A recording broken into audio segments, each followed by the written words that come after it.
la dernière fois, nous sommes restés sur un point très concret qui était le point du découpage. Vous vous rappelez, c'est-à-dire comment les catégories, comme une taxinomie, comme une catégorisation, découpent les réels, pour dire comme ça, et découpent pour créer des catégories. Vous vous rappelez de ça?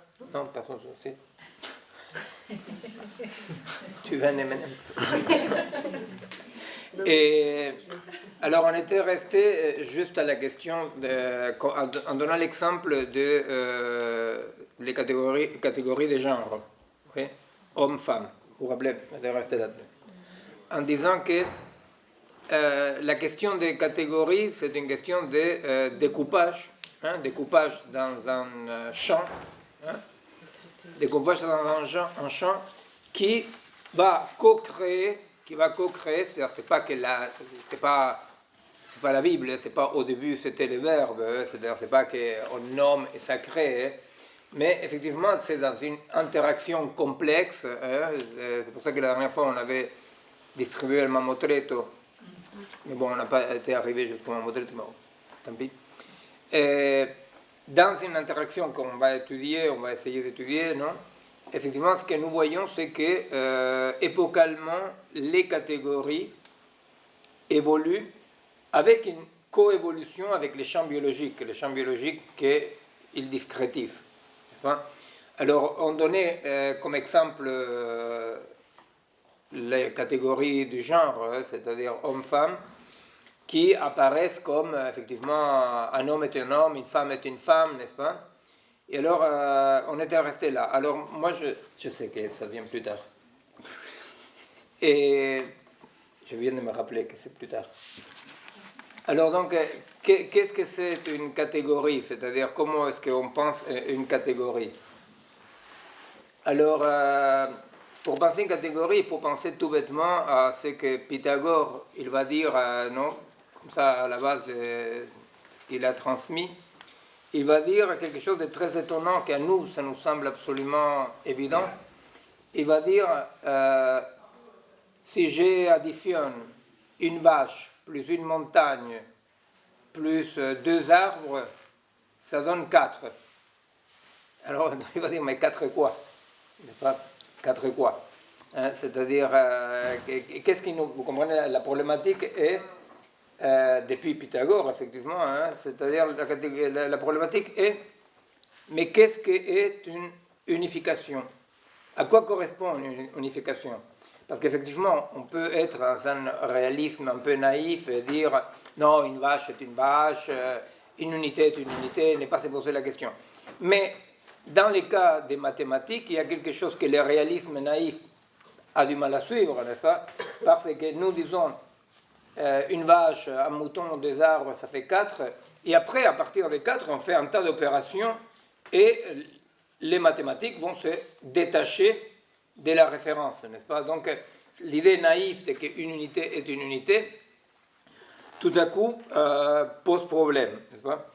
Alors, cette production d'unité, la production de qu'est-ce qu'est un, c'est ce qu'on va essayer d'étudier aujourd'hui par rapport aux catégories. Alors, effectivement, si j'ai dit 2 arbres, une vache, ça semble rigolo, simple. Mais par exemple, qu'est-ce que je compte comme 1? Qu'est-ce qui compte comme 1 quand je regarde une forêt, par exemple? N'est-ce pas? Si je regarde une forêt depuis l'avion, je vois une forêt. Mais je peux voir, par exemple, des arbres différents, n'est-ce pas? Des arbres différents. Dans des... Ne pousse pas ça parce que M&M paye, c'est ceux qui subventionnent la salle. Et alors, je regarde depuis un avion, je peux maximum faire une petite micro-taxinomie, n'est-ce pas? Une petite caractérisation, n'est-ce pas? Je dis, il y a 2 types d'arbres, simplement, je ne sais pas. Mais il y a une forêt. Après, si je m'approche encore plus de la forêt, parce qu'effectivement la question de l'unité a beaucoup à voir avec la proximité, avec les points de vue, n'est-ce pas? Je m'approche de la forêt, je dis, là, voilà, il y a 5 arbres. Ok, il y a 5 arbres. Déjà, dire qu'il y a 5 arbres est une hypothèse. Vous comprenez, est une hypothèse. Parce que ce n'est pas évident du tout d'un point de vue biologique, d'un point de vue botanique, ce n'est pas évident du tout qu'il y ait 5 arbres. Vous comprenez? Je peux compter 5 arbres, mais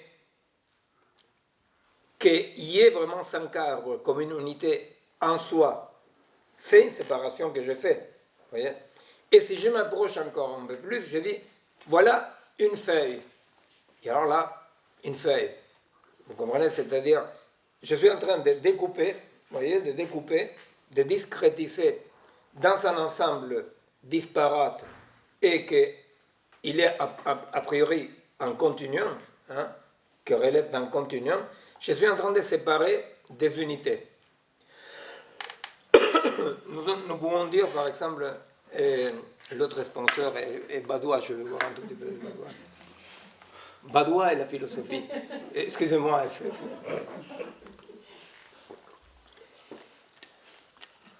Et une autre discrétisation, par exemple, qui nous semble absolument évidente, c'est de dire quelqu'un est né. Non, quelqu'un est né. Alors on dit la naissance. À vrai dire, la naissance, d'un point de vue biologique, on pourrait absolument mettre la barrière, non, c'est-à-dire en avant et en après, on pourrait le faire comme des cultures les font, hein, ne pas les mettre au moment de la naissance. Vous voyez? C'est-à-dire qu'on va attendre un peu, comme laisser les vivre, n'est-ce pas, qui les mettent longtemps avant. Vous voyez? Alors, effectivement, c'est-à-dire, on peut rigoler de laisser les vivre, on peut, d'une façon très occidentale et respectueuse, respecter les aborigènes qui, à partir de 3 ans, disent qu'il est né, vous voyez.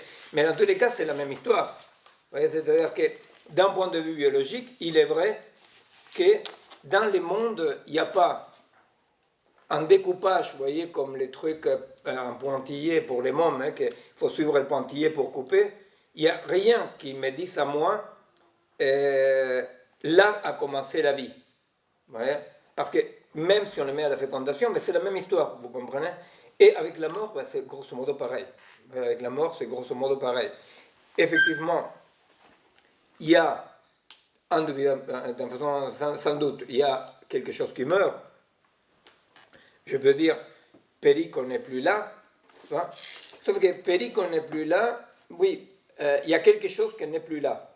N'est-ce pas? Mais dans la multiplicité que constitue Perico, bon, effectivement, il y a quelque chose qui n'est plus là, hein, c'est-à-dire, je pense que ce qui n'est plus là est ce qui fait une unité organique du corps, n'est-ce pas? C'est ce que Sartre appelait les pour-soi, par exemple, n'est-ce pas? C'est-à-dire cet unificateur en permanence qui va recréer un quotidien, un présent, n'est-ce pas? Il n'y a plus ça. Mais qui est plus ça, ça ne veut pas dire non plus qu'il y ait une barrière d'un point de vue biologique absolu. Vous voyez, c'est-à-dire que même, je vais jusque-là pour dire, c'est compréhensible, non? C'est-à-dire pour dire que même des catégories comme la naissance et la mort, eh bien, vous voyez, c'est-à-dire l'idée de la vie après la mort, etc. Nous avons des versions très frelatées, très bêtes, dues au monothéisme, n'est-ce pas, surtout au catholicisme, à l'islamisme, chez les juifs, c'est un peu plus vague, c'est pas si clair que ça, mais c'est un peu un truc monothéiste qui a donné un peu une vision si carrée de la chose. En revanche, toutes les histoires de métempsychose et tout ça, qu'ici en Occident, vous voyez, les gens ils ont une interprétation un peu rigolote, que bon, je vais devenir un cafard, vous voyez, c'est-à-dire, oh, quand j'étais grenouille, vous voyez. L'idée de métempsychose, on peut avoir une interprétation un peu moins bête que ça, n'est-ce pas? L'idée de métempsychose, c'est justement que la vie ne finit jamais. Ce qui change, ce sont les modes et les plis à travers lesquels la vie se structure, n'est-ce pas? Alors, effectivement, même quand nous disons, par exemple, C'est un dessin très beau que je fais de l'amibe, non? Mais bon, on n'a pas de tableau, quoi. Si nous imaginons quelqu'un comme un point, hein, c'est-à-dire comme un corps, on met le corps, et on imagine autour les actes, les liens, les actions qu'il pâtit ou qu'il subit, cette personne, hein. Au bout d'un moment, de ces points-là, on voit une sorte de rayonnement comme ça qui détermine une sorte d'amibe, n'est-ce pas, une forme un peu comme ça, qui rentre en rapport avec d'autres formes d'amibe, vous voyez, amibe dans le sens métaphorique. Et ça fait qu'effectivement, la plupart du temps, nous sommes beaucoup plus en rapport avec des œuvres pas, il ne faut pas penser à Victor Hugo, œuvres c'est des actes, c'est-à-dire des actes en général. Et la plupart du temps, nous sommes en rapport, en lien et en interaction avec des œuvres des morts que des vivants. Vous voyez, c'est-à-dire que notre rapport avec les morts est permanent. Il est permanent, notre rapport avec les morts. Et il est quantitativement, c'est vrai, je ne me suis jamais amusé à faire un pourcentage, mais quantitativement, il est beaucoup plus grand les rapports avec les œuvres des morts, vous voyez, c'est-à-dire les œuvres des morts, c'est-à-dire, vous savez comment continuent les œuvres des morts. Il faut imaginer ça d'une façon pas du tout mystique, vous voyez, c'est-à-dire imaginez que vous poussez une bagnole qui ne démarre pas, voilà, tout à coup vous clamsez parce que vous avez un arrêt cardiaque, et cette impulsion continue, vous voyez. L'impulsion continue, et l'impulsion dans la vie a commencé avant que vous poussiez la bagnole, vous comprenez. Donc c'est ça que je veux dire par les rapports objectifs et matériels, n'est-ce pas, matériel et spirituel, non, parce qu'avec les œuvres, avec les morts. Donc au fait, ce que je veux dire par là, c'est que chaque culture va considérer ces barrières infranchissables, évidentes, n'est-ce pas, homme, femme, animal, humain, inerte, vivant, vous voyez, et il va les considérer comme que ça correspond à une nature totale. Et ça, à vrai dire, c'est un travail de production, de reproduction permanent. Hein. C'est-à-dire, par exemple, pour nous, en tant qu'occidentaux, les rapports avec un objet inerte nous semblaient, jusqu'à il y a 10 ans, nous semblait absolument un rapport des sujets-objets. N'est-ce pas? C'est un objet. Pour les cultures animistes, qui sont beaucoup plus nombreuses et beaucoup plus solides et ancrées que notre culture occidentale, bah, l'idée de que l'inerte, entre l'inerte et les vivants, il y a une barrière totale n'apparaît pas. Vous voyez, c'est-à-dire que pour les cultures animistes, il y a un mélange, c'est-à-dire ce qui va être discrétisé comme ce que nous appelons les sujets, pour dire comme ça, ce qui agit, bah, ça va être un mélange entre l'inerte, les vivants, vous voyez, même une partie de ce que nous considérons comme vivant ne va pas être considéré comme vraiment vivant, vous voyez, va être considéré comme, on dirait avec nos mots, comme assujetti plutôt au pâtir, et non pas à l'agir, vous voyez. Bon, et j'ai dit jusqu'il y a 10 ans, pourquoi? Parce que nous sommes une société qui est en train de redevenir vers une sorte de nouvel animisme, par exemple. N'est-ce pas? C'est-à-dire, on retourne à l'animisme, c'est-à-dire tous les chercheurs en intelligence artificielle, en vie artificielle, qui produisent des objets inertes, mais qui sont comme nous. Vous voyez, par exemple, l'effet qu'aujourd'hui en biologie, comme on a beaucoup parlé l'année dernière dans les séminaires, en biologie, on considère qu'il n'y a aucun seuil qualitatif irréversible qui sépare le vivant de l'inerte, de la machine, et l'intelligence artificielle de l'intelligence animale, disons, ou humaine. Hein. C'est-à-dire, on considère que la différence, elle est quantitative. Alors, du moment où, moi je me dis, comme ils disent, bon, je cite toujours Laurent Alexandre, mais il va dire, par exemple, le réel est algorithmique. Vous voyez, le réel est algorithmique. il ne faut pas trop s'étonner des réels algorithmiques parce qu'il y a quand même une ligne directe avec la mathésis universelle, quand même, c'est-à-dire, attention, c'est-à-dire, c'est pas non plus que tout à coup ils sont débarqués là, ils se sont dit le réel est algorithmique. Effectivement, l'idée de que l'univers était écrit dans un langage mathématique, l'idée de que les lois du réel étaient des lois de la physique, de la mathématique, de l'arithmétique, qu'on pouvait les connaître, etc., ça, c'est pas nouveau. Simplement, ce qui est nouveau, c'est cette idée aujourd'hui clairement dominante, de que entre la machine et l'humain et les vivants, la différence est quantitative. Vous voyez? Moi, je vous ai raconté plusieurs fois quand j'ai rencontré là l'asiatique qui avait perdu avec AlphaGo, au Go, justement. Et il expliquait, lui, que la différence était quantitative. Non? Alors, il mettait comme exemple, c'était pas très recherché, mais il mettait comme exemple, il disait, si je cours une course, je fais une course contre une bagnole, la bagnole va gagner. Alors, oui, c'est-à-dire cette idée de que, de toute façon, c'est une quantité de puissance, vous voyez, une quantité de puissance sans aucun seuil. Et ça va de soi, c'est-à-dire que le peu de gens qui travaillent le sujet et qui essayons de marquer qu'il y a une singularité du vivant, on est archi minoritaire et on est effectivement traité de bioconservateurs parce qu'on n'accepte pas ces grands décollages, etc., etc. Bon, donc, ceci pour dire quoi? Ceci pour dire que dans les 1, 2, 3, 4, c'est-à-dire les unités, bah, tout à coup, il y a une drôle d'unité qui est en train de se transformer devant nos yeux, vous voyez?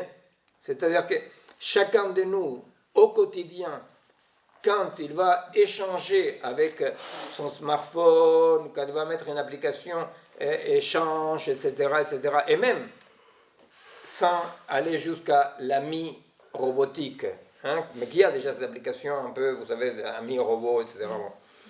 Et, bon, il y a diagnostic psychothérapeutique aussi par algorithme, il y a des diagnostics médicaux par algorithme, n'est-ce pas? C'est-à-dire que si, avec les psys, c'est terrible parce que ça marche beaucoup mieux que les psys. Et en fait, petit à petit, on voit comment ce qui est en train de se passer, c'est que notre société est en train de redevenir animiste. Vous voyez, c'est-à-dire qu'on ne considère plus du tout, l'année dernière je l'ai cité amplement, alors on ne va pas les répéter, mais rappelez-vous ce qui était là l'année dernière, le texte de Jean Petitot, quand il dit il n'y a pas lieu de parler d'une dignité du vivant, c'est ça le mot, d'une dignité du vivant, ce qu'il y a, c'est des macromolécules agencées. Et, je t'en prie. C'est pas le contraire, chez les animistes tout est vivant, tandis que là, c'est rien de vivant. C'est exactement l'opposé, non? Chez les animistes, pas tout est vivant. Tout a une âme. Non, pas tout. Il y a des objets qui ont, il y a des unités qui ont une âme et des unités qui n'ont pas d'âme. Pas tout est vivant. Dans l'animisme, ce n'est pas un panthéisme total. Dans l'animisme, il y a des unités mixtes, effectivement, mixtes, qui ont des âmes et d'autres qui n'ont pas d'âme. Tu vois, la montagne a une âme, mais pas toutes les montagnes ont une âme, par exemple. Tu vois.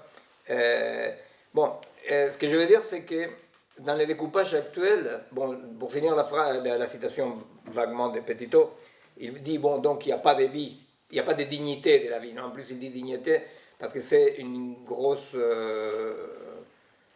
polémique dans le Comité consultatif national d'éthique, parce que chaque fois que quelqu'un dit la dignité de la vie, je ne sais pas quoi, tout le monde tombe dessus. Alors, c'est pas pour rien qu'ils utilisent le mot dignité, n'est-ce pas? C'est-à-dire, c'est un débat comme ça qui caractérise dans le comité national les bioconservateurs, n'est-ce pas, qui sont les curés, l'imam, les rabbins, n'est-ce pas, et les scientifiques, que chaque fois qu'on dit dignité de la vie, ils sautent, n'est-ce pas.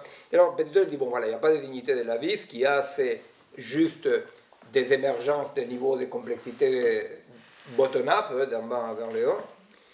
Et il va dire, et finalement, il faut bien finir par remplacer l'ambiguïté du concept par la clarté de l'algorithme. N'est-ce pas?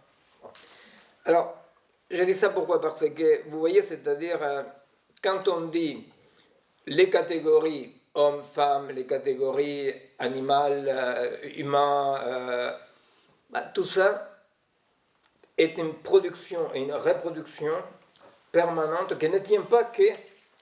Ce n'est pas une question langagière, hein, ce n'est pas des mots, ce sont des praxis. Hein, parce qu'effectivement, ça modèle dans les champs biologiques permet certaines choses et ne permet pas d'autres choses, n'est-ce pas? C'est-à-dire que c'est un travail qui n'est dans aucun cas un travail simplement de taxonomie langagière, hein, c'est-à-dire nous pouvons le repérer dans le langage, mais ça n'existe pas que dans le langage. Ça. Et alors, bon, ces grandes catégories, effectivement, sont en train de changer à ce point-là qu'aujourd'hui, nous sommes en train de vivre déjà dans un monde d'un néo-animisme où, dans tous les cas, scientifiquement, nous n'avons plus une différence claire et nette pour dire quelle est la différence qualitative entre avoir un rapport d'amitié avec un kleps ou avec une machine. Ouais, c'est-à-dire, on n'a pas... Non, je dis dans la doxa officielle, tu vois, et je t'assure, c'est tout un boulot pour essayer d'avancer.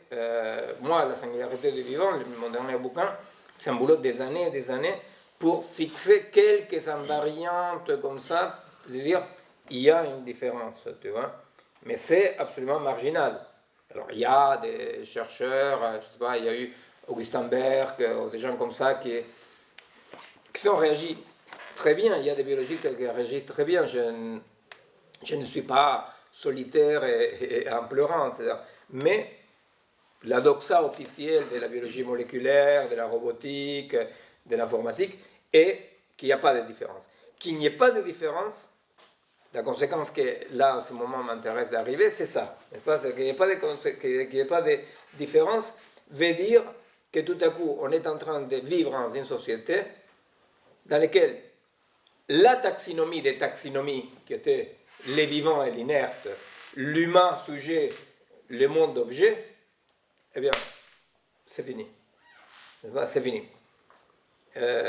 Donc, effectivement, il y a une sorte d'émergence de nouveaux possibles dans tous les sens, hein, parce qu'effectivement, pas seulement c'est fini, mais qui plus est, toute la recherche des pointes va dans le sens vaguement du transhumanisme, au moins, si le transhumanisme est un peu encore vu, heureusement, comme délirant, au moins la recherche post-organique, hein, c'est-à-dire de dépasser l'organicité, ça c'est clair et net. Hein. Lundi, j'étais invité à Bordeaux, on m'invite régulièrement au CREPS, vous savez, les trucs d'éducation physique, sport, je sais pas quoi.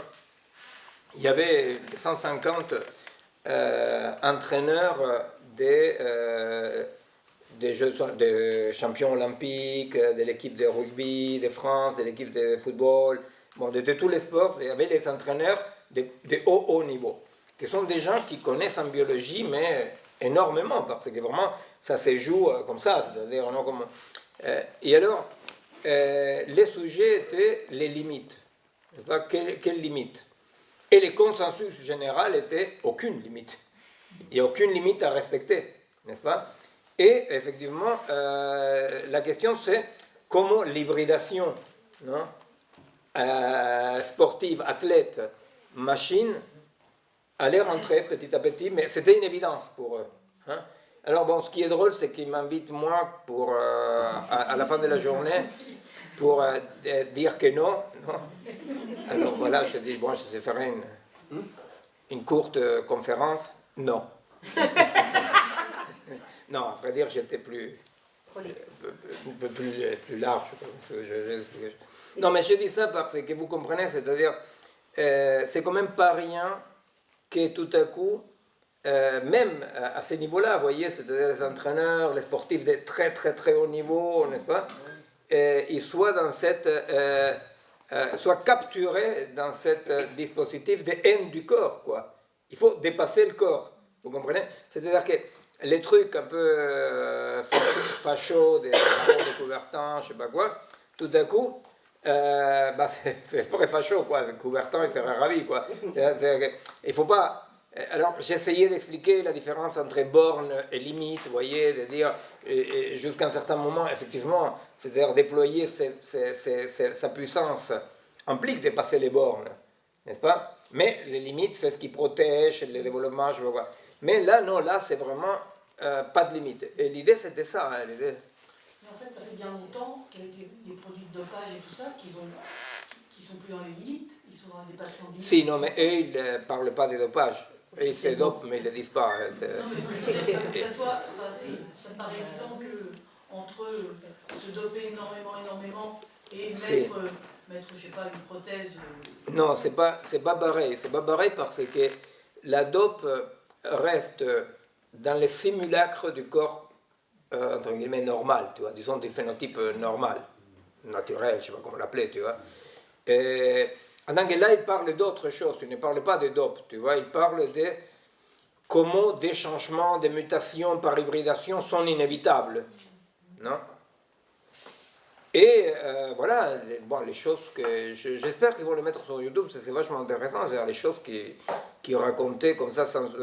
Alors, ce sont des gens très savants en biologie, beaucoup de choses, et à la fois, ils ne sont pas les préjugés qu'il peut avoir un sorbonnard, non? Alors, donc, voilà, le monde sera divisé en deux, les transhumanistes augmentés, et les autres... Et alors, bon, normalement, dans d'autres milieux, on a un peu plus de mal à dire, à énoncer l'apartheid, dire, bon, voilà, non? Bon, alors,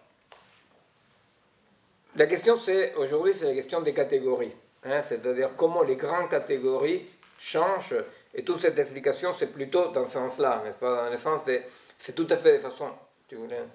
Je voulais juste te poser une question par rapport à ce que disait le monsieur tout à l'heure sur le fait qu'il avait le sentiment que c'était l'inverse de l'animisme, parce que moi aussi, je ne suis pas sûre de bien saisir le rapport que tu fais, et je me demandais si là où il y avait quelque chose peut-être d'inversé, c'était pas dans le fait que j'ai l'impression que dans l'animisme, il y a une lecture qui reconnaît des qualités du vivant à des choses que dans nos catégories seraient considérées inertes, alors qu'à l'inverse, dans le mouvement actuel, c'est plutôt d'appliquer les catégories qui historiquement étaient appliquées à l'inerte à ce qui était considéré comme vivant, c'est-à-dire on peut tout faire avec, c'est comme le bois.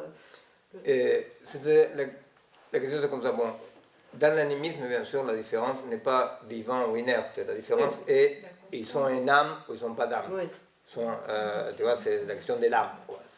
Donc ils sont un principe unificateur qui agit ou pas. Bon. Dans ce sens-là, je ne vais pas faire des amalgames anthropologiques. Dans ce sens-là, je dis que tout se passe comme s'il y avait un nouveau animisme, dans le sens que le principe anima, qui anime l'âme, qui a donc un principe d'autonomie, pour le dire comme ça, n'est-ce pas? Qui a donc une intentionnalité. Il n'est plus du tout le monopole du vivant. Tu comprends? Et donc, ils disent l'humain, les vivants se comportent comme une machine, la machine se comporte comme le vivant, mais ce qu'il y a, c'est quelque chose de très particulier qui n'a rien à voir avec l'animisme, ça, c'est que dans cet, entre guillemets, nouvel animisme, si tu veux, il n'y a pas d'altérité. Tu comprends? Il n'y a aucune altérité. C'est pour ça que j'insiste tellement sur le fait que les seuils sont des seuils quantitatifs. Ils admettent qu'il y a des seuils, bien entendu, tu vois, mais sont quantitatifs. Tu vois? Oui, il n'y a pas de différence de nature. Il n'y a pas d'altérité. Tu vois, il n'y a pas d'altérité. Donc, c'est pour ça que je disais que ce n'est pas que tout à coup, on prête cette qualité à l'inerte ou au vivant. C'est qu'il n'y a plus d'altérité. C'est-à-dire qu'il y a... l'univers est algorithmique, tout est algorithme, on peut tout modéliser, on doit tout modéliser, et les algorithmes interagissent. Non? Donc, voilà, c'est pour ça que ce n'est pas que passe d'un côté à l'autre. Il y a une unification uniformante sans altérité. Hein, c'est-à-dire qu'au-delà de la technique, par exemple, au-delà de la technologie, c'est juste, c'est même pas anormal, non? C'est juste un dysfonctionnement, quoi. Il y a quelque chose qui se refuse à fonctionner. Tu vois, c'est-à-dire tu n'as pas un portable, c'est pas que toi tu vis sans portable, c'est qu'il y a quelque chose qui ne fonctionne pas. Tu vois, il n'y a pas une altérité quelconque, tu vois, c'est-à-dire que tu ne peux pas imaginer que l'autre il vit d'une autre façon. Parce que comme l'autre, il est de la même, entre guillemets, nature, tout ce qui se passe, c'est qu'il est amoindri, quoi. Il est comme toi, mais amoindri. C'est intéressant, c'est pas le sujet d'aujourd'hui, mais c'est intéressant de voir comment, dans les mondes comme ça, unifiés, disons, de la haute technologie, au fait, la notion des normes n'a plus cours, quoi. N'a plus cours. Hein? Parce que la notion des normes implique quand même la normale, ça implique une altérité, quand même, bien que mal. Ça implique une frontière, non? Une frontière de la barbarie, hein, de la barbarie qui attaque. Là, il n'y a pas de barbarie, là, il y a une logique, une seule. Et bon, voilà, il y a des gens qui ont accès, qui n'ont pas d'accès, mais c'est dans le même fonctionnement. Mais s'il n'y a pas d'altérité, il n'y a pas d'autre. Mais soi-même, on ne peut pas devenir autre. Il n'y a pas de devenir. Non, il n'y a pas de devenir. C'est dommage. Et, alors, la question, c'est comme ça. D'un point de vue anthropologique et philosophique, n'est-ce pas, d'un point de vue même logique, ou même du bon sens, les projets post-organiques, les projets transhumanistes, tout ça, tu vois, les projets des algorithmes éthiques, de la vie algorithmique, de la transformation, ces projets-là sont profondément non viables. Tu vois, non viables. D'accord? Mais on ne peut pas dire c'est non viable, tu vois, et il va imploser comme la URSS, tu vois, que tu te dis c'est non viable et tout à coup un jour implose, tu vois. C'est non viable, mais le problème c'est que sa non-viabilité risque, tu vois, tu vois, être, tu vois, désastre total. Tu vois, c'est-à-dire que c'est pas parce que c'est non viable que donc on dit bon, c'est non viable, ciao, on n'a qu'à attendre, tu vois.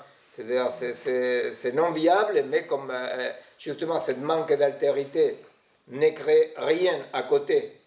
Tu vois, c'est-à-dire même l'autre jour on m'a demandé, bon mais d'accord, mais vous êtes technophobe.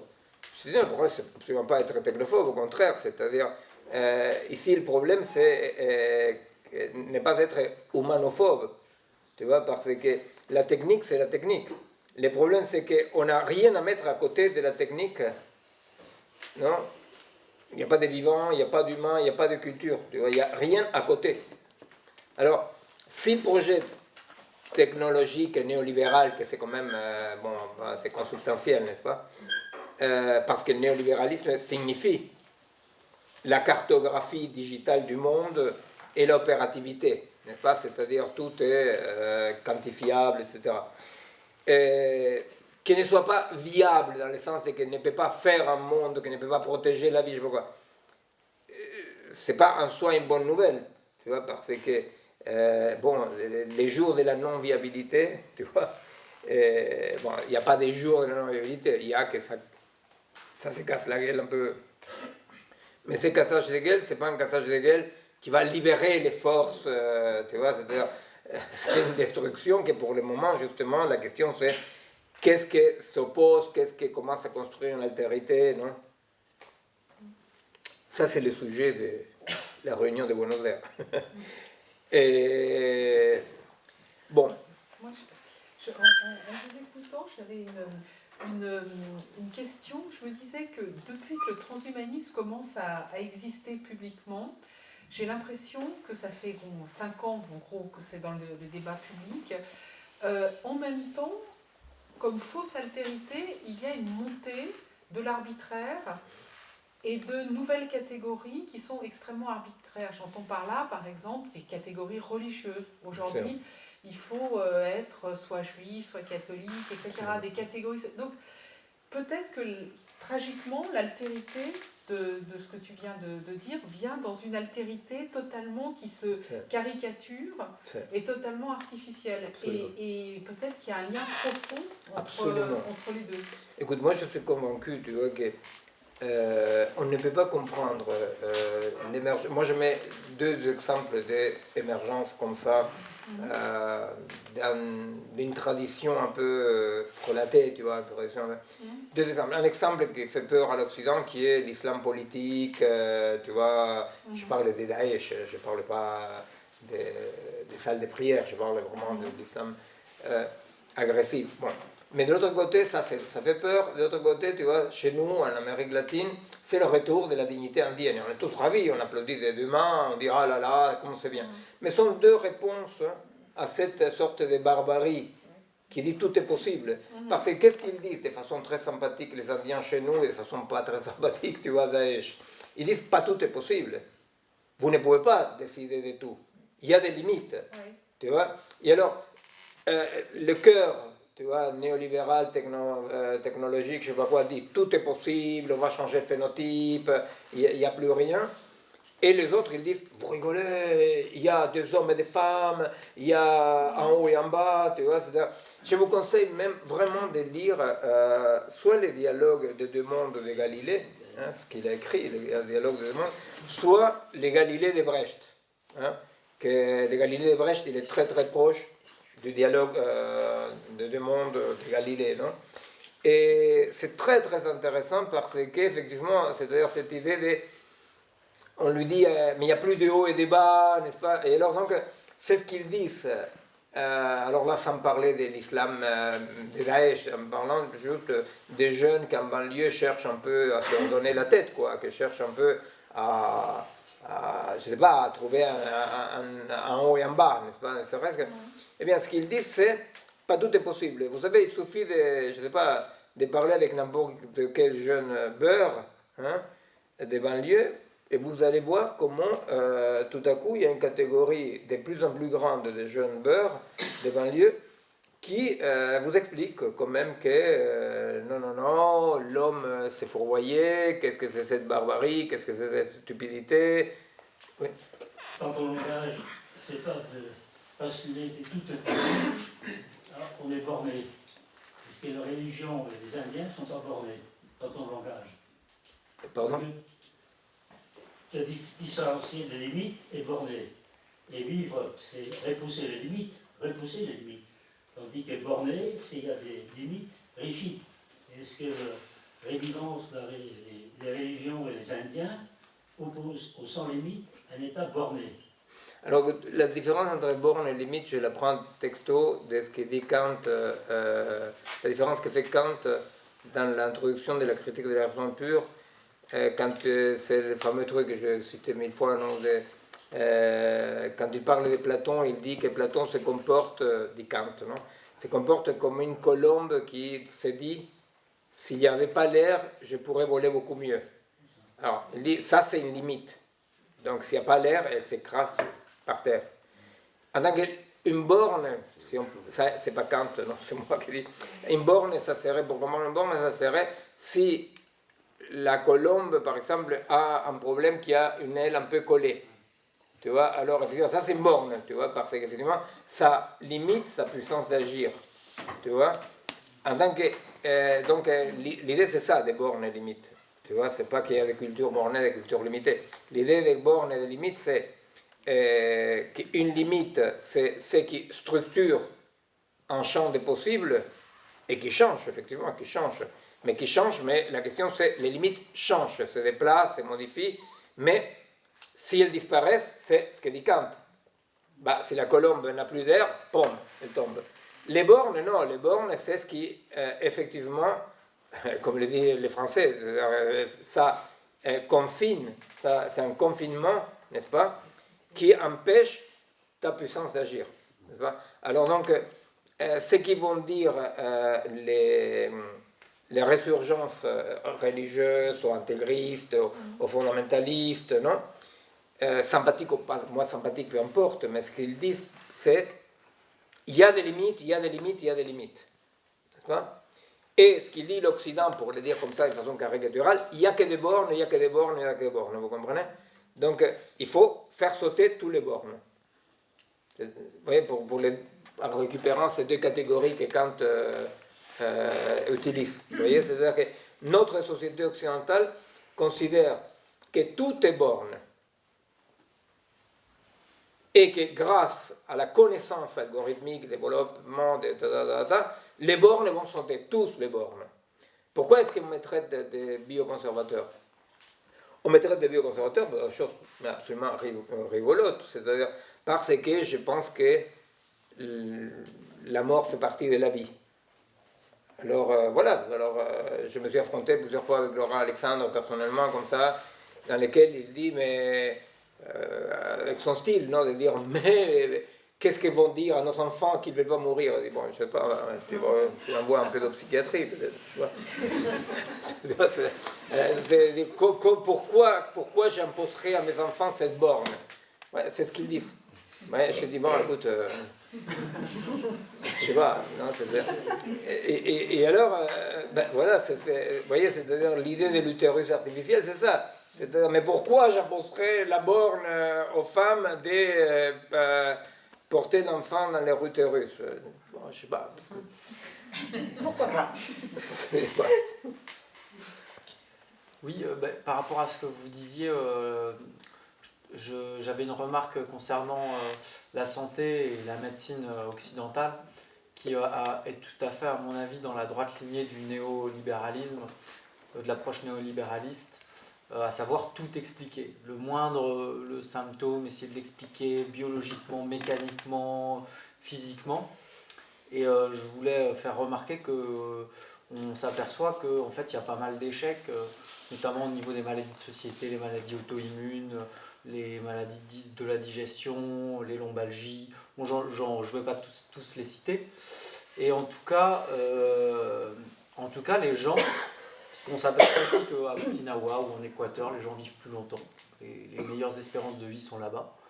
Et on s'aperçoit que les gens aussi, en France, à Paris, ils se tournent vers des médecines orientales, du yoga, de la méditation, que les ostéopathes aussi qui ont une approche plus relationnelle, qui essayent de ne pas toujours tout expliquer, ils ont aussi leur place. Il y a plusieurs millions de consultations par an, et que c'est aussi des forces peut-être dont vous parliez tout à l'heure qui s'opposent aussi.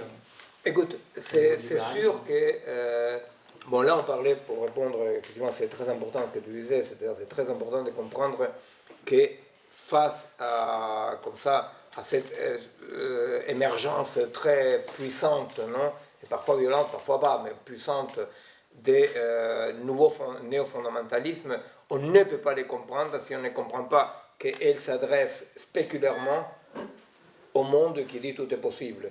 Parce que ce qu'ils disent, c'est ça. Vous voyez, c'est-à-dire que chez nous, on est très contents quand les Indiens parlent d'écologie, ils disent on ne peut pas tout faire à la Pachamama, je ne sais pas quoi. Vous voyez, mais ce qu'ils disent, c'est la même chose qu'ils disent les mômes dans une salle de prière, là en ne parlant pas d'islam agressif, en parlant de juste une salle de prière, ils disent pas tout est possible. Vous voyez, donc on ne peut pas comprendre cette émergence comme ça de pas tout possibiliste avec les tout possibilistes. Vous voyez, c'est les deux pattes du même corps. Hein. Alors après, effectivement, parallèlement, les choses sont jamais comme ça, blanc, noir, un truc et l'autre. Hein, au milieu, il y a un tas de nuances. Parmi ces nuances-là, effectivement, il y a quand même émergence des recherches alternatives en médecine, des recherches alternatives en mode de vie, c'est sûr, c'est sûr.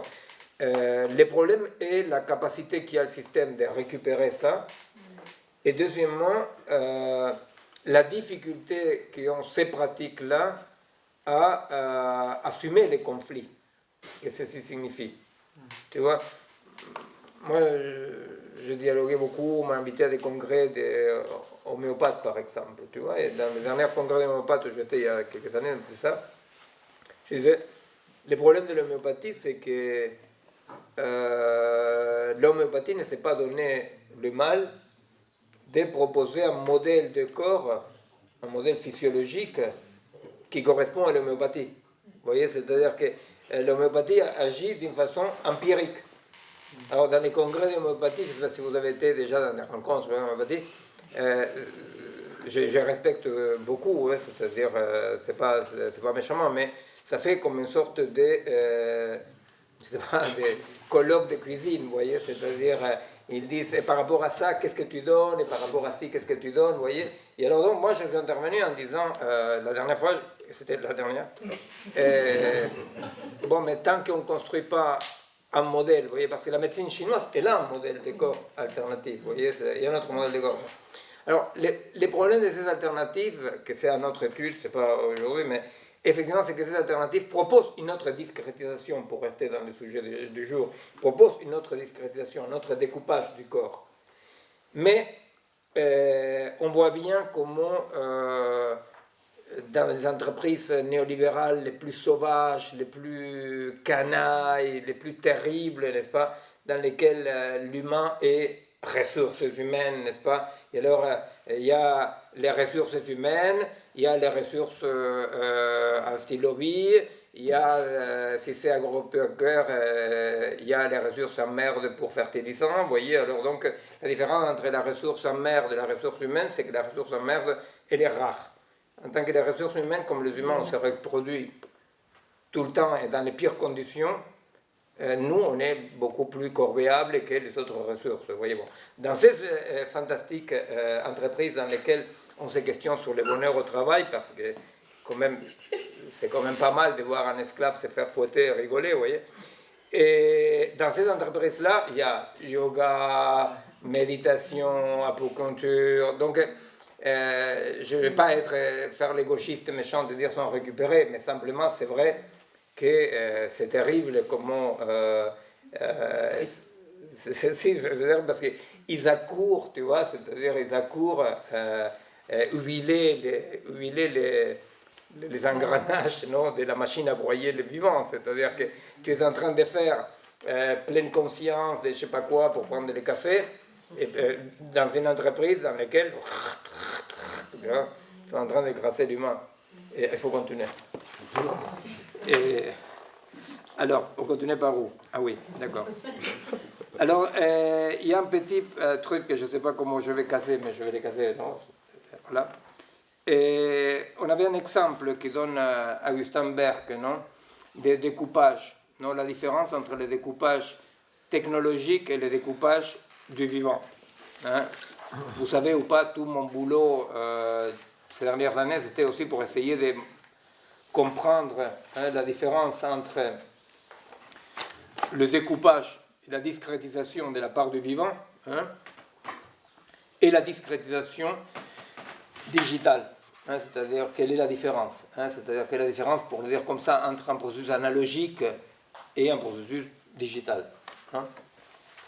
Et là-dessus, sans parler exactement de digital, on a trouvé un passage d'Augustin Berg qui nous semblait très clair pour voir cette différence. Vous comprenez, dans le sens de la discrétisation, ça veut dire quand même que l'espoir qu'ils mettent dans le monde algorithmique est un espoir dans lequel, effectivement, la machine sera capable de percevoir, entre guillemets, pour moi ça ne peut pas percevoir une machine, mais bon, de percevoir, non, de modéliser, de réagir et d'agir. Ceux qui ont été ici au début du séminaire de cette année, on avait commencé par ça. Vous vous rappelez, on avait commencé par la production des connaissances à travers la perception, conscience, n'est-ce pas? Bon, effectivement, là c'est un petit passage de Berg dans lequel il montre dans un exemple cette différence entre la perception du vivant, qui inclut son histoire, l'effet d'être situé, et la machine photographique. Oui, alors, c'est un bouquin qui est construit comme un dialogue, en fait, entre, pour appeler un sage, un vieux monsieur très savant, et une petite fille qui lui pose des questions. Voilà. Donc le passage que je vais vous lire, je ne vais pas vous lire la question, on n'a pas besoin de lire la question pour comprendre la réponse, mais je vais simplement vous lire la réponse que fait cet homme donc à cette petite fille qui l'interroge. Oui, parce que quand tu photographies un paysage de montagne sans zoom, tu perds beaucoup des impressions que donne un vrai paysage. En fait, la petite fille l'interroge sur le pourquoi de l'utilisation du zoom en photographie. Donc, je reprends. Oui, parce que quand tu photographies un paysage de montagne sans zoom, tu perds beaucoup des impressions que donne un vrai paysage. L'appareil rend la taille de la montagne dans une perspective objective, c'est-à-dire obéissant aux lois géométriques de l'optique. Alors que notre œil, c'est-à-dire la perception de ce paysage par notre cerveau, fait quelque chose de plus. Il interprète les données objectives de l'environnement pour en faire la réalité d'un paysage. Comme il y a interprétation, cette réalité ne coïncide pas exactement avec la perspective géométrique. Ici, elle exagère la taille de la montagne. Et comme l'appareil ne le fait pas, sauf au téléobjectif, la même montagne sur la photographie nous semble plus petite que lorsque nous la voyons dans un vrai paysage. C'est compréhensible. C'est-à-dire qu'en fait, tout le boulot qu'on a fait par rapport à la perception du vivant, déjà de la perception chez Varela, moi je travaillais aussi sur le travail du corps, n'est-ce pas, par rapport au milieu, comment le corps va créer son milieu, etc. Bon, mais déjà dans la perception, effectivement, on se rend compte que la perception d'un paysage n'est jamais une impression objective sur une feuille blanche, n'est-ce pas? C'est-à-dire qu'il y a en permanence une co-construction. Il y a en permanence une co-construction. Alors cette co-construction ne dépend pas d'un ou autre algorithme, n'est-ce pas? Dépend justement du fait que le vivant va discrétiser par rapport à son propre corps. Vous voyez? C'est-à-dire que le vivant discrétise par rapport à son propre corps, qui, comme tout corps, est une actualisation de toute l'évolution des espèces depuis la nuit des temps. C'est-à-dire comme chaque corps est une actualisation, un résumé. Alors, en tant que... donc, ceci implique les caractères des failles. C'est ce qu'on pourrait appeler la faille comme fondamentale du vivant, comme caractère très fondamental du vivant. C'est-à-dire que chaque corps va discrétiser d'après sa nature des corps. Et en tant que la machine, tout ce qu'elle peut faire d'après une programmation, même si elle peut se reprogrammer toute seule, effectivement, la machine, c'est par rapport aux algorithmes capables d'apprendre ou se reprogrammer, peu importe, la machine, effectivement, n'a pas une histoire. Parce que pour avoir une histoire, il faut avoir une unité. La machine n'a pas une unité. Vous voyez, la machine n'a pas une unité. C'est-à-dire, une machine, contrairement à un corps vivant, une machine n'a pas une frontière. C'est-à-dire, quand nous disons, bon, ça c'est la machine, n'est-ce pas? C'est nous, en tant qu'humains, qui déterminons que ceci est une machine. Mais la machine, les parties constitutives de la machine, les atomes, les molécules de la machine, sont en continuité mécanique avec l'ensemble des objets qui l'entourent. Vous comprenez? C'est-à-dire qu'il n'y a pas dans la machine... Est-ce que c'est la question agrégat, organisme unifié? Si, bien sûr, une machine est toujours un agrégat. Alors, qu'est-ce qui est le propre d'un agrégat? Un agrégat, effectivement, est un ensemble construit qui n'a pas une unité propre et qui n'a pas ce que Varela appelait une clôture opérationnelle. C'est une clôture opérationnelle, ça veut dire une limite de ce qu'on pourrait dire soit et non soit. Vous comprenez? Une machine n'a pas soit et non soit. C'est-à-dire que quand nous disons par exemple, si on prend une caméra, on dit la caméra, d'accord, là il y a l'œil de la caméra, mais il n'y a aucun œil de la caméra, vous comprenez? C'est-à-dire chaque partie de la caméra est un agrégat des molécules qui interagissent entre elles simplement parce que nous les a mis à interagir, mais aucun type d'interaction interne autonome. C'est compréhensible ça? Moi j'aurais dit le contraire. J'aurais dit que les êtres humains, on ne sait pas où ils commencent et on ne sait pas où ils terminent, alors que les objets, si. Vous voyez, j'aurais dit exactement le contraire.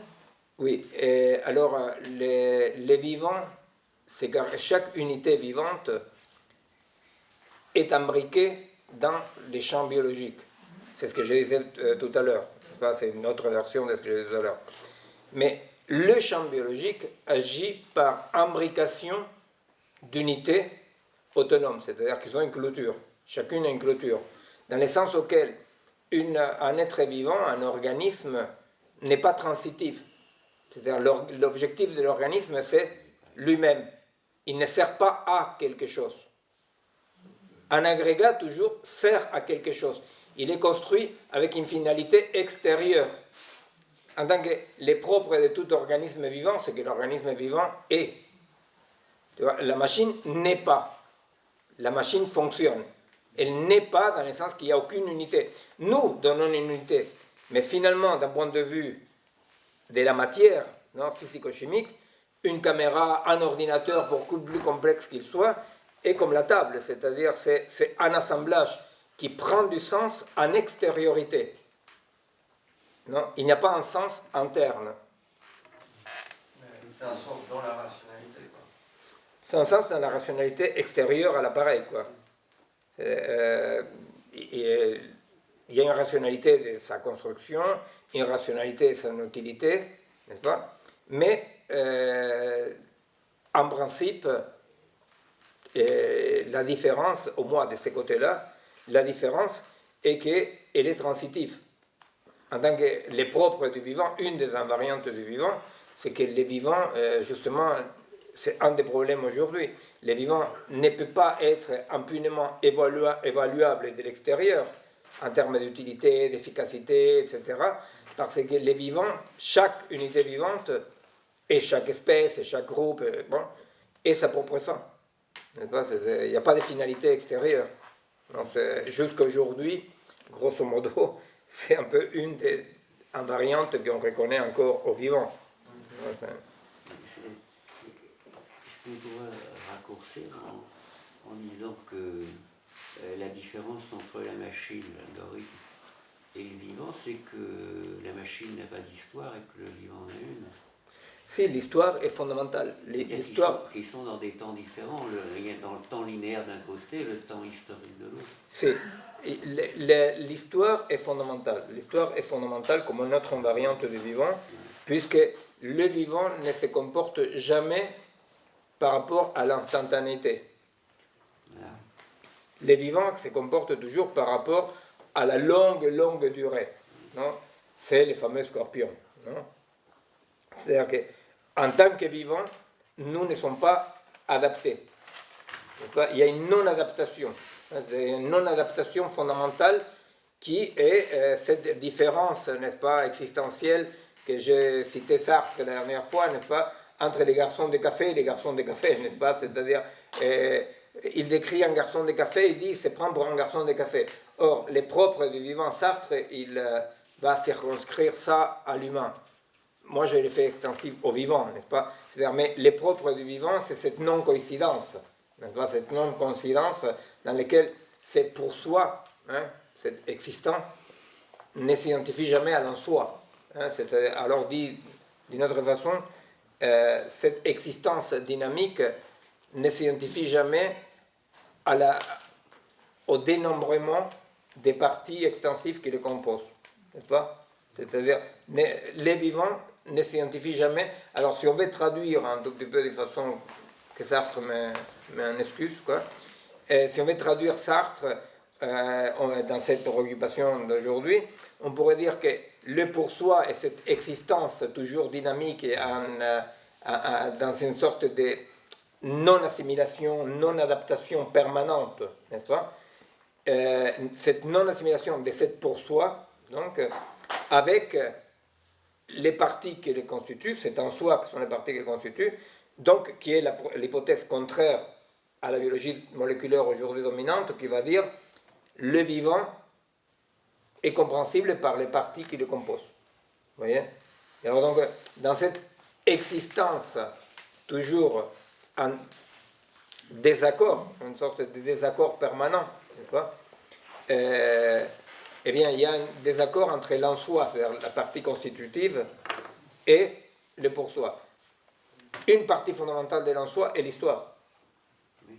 C'est-à-dire que d'un côté, on a un temps qui est linéaire et tout, et de l'autre, on a une multiplicité de complexité, multiplicité presque infinie de temporalité. Absolument. C'est une différence C'est fondamentale. cette multiplicité de temporalité qui fait que... Absolument. C'est une différence fondamentale. Tu vois, la friction des temporalités. Absolument. Tu vois, même tu vois, par rapport aux sportifs l'autre jour, si tu veux, un des points que j'ai développé parce que ça me semblait, ça leur parlait quand même, c'est les problèmes de performance. Les performances en sport sont toutes des performances liées quantitativement au temps de la montre. Tu vois?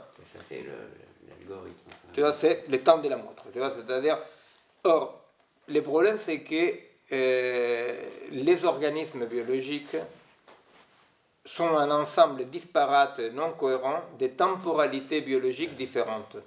Tu vois, c'est-à-dire que chez les vivants, il y a effectivement un temps extensif de la montre. Tu peux dire, bon voilà, telle est la moyenne des vies, par exemple, telle est la moyenne des marchés, telle est la moyenne...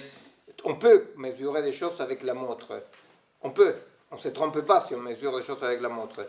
Mais on se trompe absolument si on pense que les temps unidimensionnels et linéaires de la montre reflètent la multiplicité des processus avec des temporalités différentes que constituent les biologiques. Et ça, alors là, ce n'est pas du tout, vous voyez, un secret, c'est-à-dire en première année de biologie, on l'apprend, vous voyez, c'est-à-dire les différentes temporalités, les différents processus, n'est-ce pas, qui font qu'il y a des processus qui, des points de vue des temps de la montre, par exemple, vont dans le sens inverse, vous voyez, c'est-à-dire que, alors, rien ne va dans le sens inverse ou non inverse, c'est simplement la bêtise consiste à croire que le temps de la montre est un vrai temps. Or, le temps de la montre est justement ce qu'en physique on appelle les référents universels. Vous comprenez? Un référent universel. C'est-à-dire un référent universel, ça veut dire que c'est dommage qu'on n'a pas le tableau pour vous expliquer un peu la relativité, un peu, parce que c'est un peu compliqué comme ça, mais vous me suivez là? Ça va? Bon, j'essaie de vous dire parce que bon, ça effectivement c'est un point important. Après on va le développer un autre jour, non mais non. La relativité a connu une histoire avant Einstein qui est la relativité de Galilée, n'est-ce pas? Alors Galilée il va trouver la première théorie de la relativité dans la science moderne et ça consiste en quoi? Galilée il dit, vous voyez un bateau qui circule, non? Et vous êtes sur les bords, sur la rive. Vous voyez les bateaux qui circulent. Ok. Et alors donc, les mecs qui sont en haut du bateau lancent une pierre. Lancent une pierre en haut du bateau. Non? Alors la pierre fait ça. Sauf que, donc, dans un temps 1, il parcourt une distance 1. D'accord? Sauf que pour le mec qui est dans la rive, la pierre, qu'est-ce qu'elle a fait? La pierre, elle a parcouru cette distance-là plus cette distance-là, parce que le bateau s'est déplacé. Vous comprenez? C'est-à-dire que la pierre a fait ça. Alors donc, il a parcouru la distance 1 dans un temps A et la distance 2 dans un temps 0. Ça n'existait pas. C'est compréhensible, ça? C'est-à-dire que Galilée, il va comprendre les premiers principes de relativité. Il va dire, bien sûr, l'erreur est de considérer qu'il y aurait un référent universel depuis lequel je pourrais mesurer la durée des phénomènes. Vous voyez? Pourquoi? Parce qu'effectivement, les bateaux qui est en mouvement est un référent universel à lui-même, si vous voulez, non? Est un référent complet, pour dire comme ça. Donc, pour les bateaux, la pierre est tombée dans ces temps-là. Pour les mecs qui étaient dans la rive, la pierre a fait comme ça. Mais la pierre a fait comme ça dans les temps pour le mec qui est dans la rive. Bon, si vous avez suivi jusque-là, le problème est que le temps de la montre passe son temps en train de mesurer des processus dynamiques, vous voyez, dans lesquels en temps des processus ne sont pas mesurés. Vous voyez? C'est-à-dire que la temporalité et l'histoire veut dire ça, c'est pas que ça l'histoire. L'histoire c'est aussi toutes les actualisations de la longue durée, de l'évolution. Mais déjà, le temps de la montre est un temps qui laisse de côté toutes les temporalités complexes du vivant. D'accord? Alors, bon, là on est parti un peu de côté. C'est pas grave. Et bon, on va revenir. Alors donc, c'est là maintenant, c'est un bordel pour revenir, mais bon, on va revenir. Et, alors, au fait, c'est parce qu'on part des côtés de la machine et les vivants, etc. Mais je vous rappelle, bon, on revient par rapport aux catégories. Hein, c'est par rapport aux catégories. Alors, là, on était en train, si on veut revenir vers les catégories, c'est l'idée de que la machine, quand elle produit des catégories depuis justement un référent universel de nulle part. Vous comprenez? Il est situé nulle part. Vous voyez? C'est-à-dire que la machine a cette caractéristique de que la machine, bien entendu que physiquement est quelque part, mais en principe, la machine fonctionne depuis nulle part. Vous voyez? C'est le rêve de la mathésis universelle, quelque part, vous comprenez? C'est-à-dire, c'est quoi la mathésis universelle? Dans la mathésis universelle, c'est un tas de choses, mais c'est quoi, d'un point de vue épistémologique, du dispositif épistémologique? D'un point de vue dispositif épistémologique, le sujet qui est en train de calculer, il s'extrait de ce qu'il calcule. Vous voyez? Et donc, il y a une objectivité dans ce qu'il calcule. Alors, donc, cette idée de la objectivité fixée depuis un point de vue de nulle part, ça, c'est le propre de la machine. Vous voyez? Alors, donc, quelque part, les petits passages de Burke illustrent avec un exemple concret. Mais qu'est-ce qui fait la machine? Quelle est la photo de la machine? Mais quelque part, la photo de la machine, ce que dirait Burke là-dedans, je vais le voir lundi, alors je vais lui demander ce qu'il dit ça. Bon, enfin, et ce qu'à mon avis dit Burke là-dedans, c'est que la photo de la machine est la photo justement depuis les lieux de nulle part. Vous comprenez? Parce qu'il va discrétiser le monde d'après un référent universel qui n'est jamais les références situées de notre corps. Alors, pas pour rien, dans l'espoir, dans l'idéologie techniciste, etc., l'idée post-organique est une idée d'en finir avec l'histoire, en finir avec cette subjectivité. Pourquoi? Parce que si chaque point de vue situé implique une faille parce que bon voilà, c'est-à-dire c'est mon point de vue, quoi, hein, c'est mon point de vue situé matériellement. Eh bien, dans la machine, toute faille devient défaillance. Vous voyez? C'est-à-dire que si vous apportez votre ordinateur à un autre pays, à un autre appartement, et l'ordinateur se met à fonctionner autrement parce qu'il est dans un autre endroit, non, c'est un bug, vous comprenez? C'est une défaillance. C'est pour ça que j'ai dit que la machine n'est jamais située. Vous voyez? Parce qu'on dit comment il n'est pas situé? Elle est là, la machine. Non, la machine n'est jamais située. Si la machine est située, chose qui arrive très souvent, on essaie de pallier ça parce que c'est une défaillance. Vous voyez? C'est-à-dire que si vous allez avec une machine de haute précision à la Cordillère des Andes à 4500 mètres, c'est sûr que la machine va déconner. Mais on considère que la machine déconne et il faut pallier ça pour revenir au point de vue de nulle part de la machine. Alors ça, c'est très important, n'est-ce pas, ce point-là de la machine et les points de vue absolument post-organiques. Vous voyez? Que c'est l'idéal de ces mondes algorithmiques dans lesquels on est des points de vue de nulle part. Bon.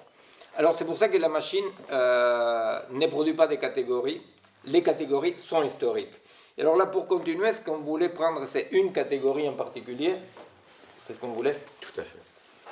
Prendre une catégorie en particulier qui est celle qui a fondé l'Occident. C'est une de celles qui a fondé l'Occident, on parlait la dernière fois justement, qui est la catégorie d'amour. Hein, c'est-à-dire quand il va apparaître la catégorie des rapports amoureux. Hein, les rapports amoureux comme lien fondamental. Hein. Alors bon, voilà, j'ai cité plusieurs fois les bouquins de Rougemont, L'amour et l'Occident, n'est-ce pas? J'ai travaillé là-dessus, j'ai fait un autre bouquin avec un philosophe qui s'appelle Dardos Kavin, on a fait un bouquin qui s'appelle Les paris amoureux, pour essayer de travailler ces catégories-là de l'amour, parce que, vous verrez en quoi c'est intéressant de deux points de vue. C'est intéressant parce que quelque chose qui nous semble si évident, la catégorie de l'amour. On aime, l'amour a toujours existé, l'amour, etc., n'est-ce pas? Historiquement, n'est pas vrai, hein? C'est-à-dire l'intensité que nous ressentons comme amour, non?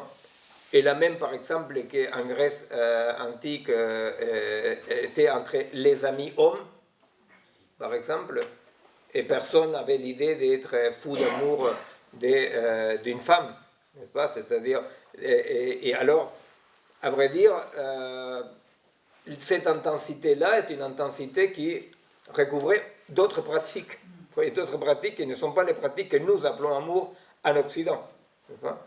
Comme à partir d'Abélard et Loïs, les discours amoureux, etc. Bon, d'une part, c'est intéressant de voir la question de l'évolution, de à quoi ça, comment on va nommer cette intensité. L'intensité, elle est toujours là, effectivement, mais cette intensité va prendre des formes et va recouvrir des formes tout à fait différentes. D'une part, c'est ça, mais l'autre élément qu'on verra un peu plus tard, c'est qu'effectivement, l'émergence de la catégorie d'amour à partir de l'an 1000, 1200, Abélard, Héloïse, les nominalismes, n'est-ce pas? Et Abélard et Héloïse qui sont enterrés ici au Père-Lachaise.